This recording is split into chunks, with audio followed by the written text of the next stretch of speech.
Is it possible to take on one of the four and win? We talk a lot about the dominance of the four: Amazon, Apple, Facebook, and Google. So this week we decided to take a look at businesses where the four are being beaten. Payment systems. Despite Apple and Google offering their own payment services and enjoying the huge advantage of tying these systems into the respective devices and OSs, it's a non-tech company, Starbucks, winning the war on mobile payments made at the cash register. By the way, Starbucks is getting a lot of grief for closing their stores down because of the recent events in one of their retail outlets. But what the is Facebook doing? Do you think Facebook would even close down their platform for even a minute? By the way, my bathroom is always open to an employee of Starbucks because I think they're at least trying. And by the way, I'm going to start using Facebook's bathrooms. And when I use a bathroom, it's going to be a while. I'm 187 pounds, and about 87 of that is my prostate, which is beginning to feel like a small Volkswagen. By the way, Mark Zuckerberg, how does it feel to be Putin's bitch? You are owned by a guy who murders journalists. Too much? Okay, let's keep going. Over 23 million people will use the Starbucks app to pay for coffee this year, edging out Apple Pay and more than double the use of Google Pay and Samsung Pay. Today's mobile payments account for 12% of Starbucks transactions in the US, and usage is estimated to cross 30 million by 2022.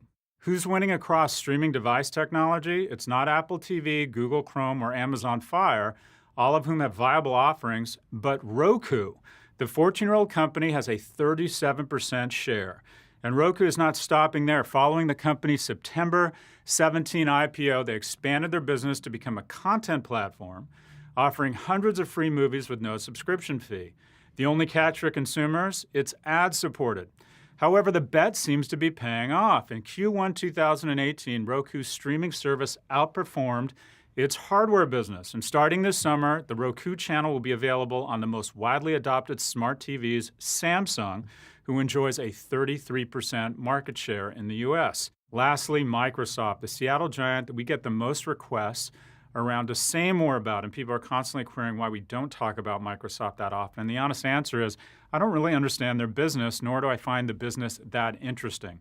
Microsoft's cloud infrastructure business, Azure revenue, was up 93% in Q3 fiscal 2018 compared to AWS's 49% growth.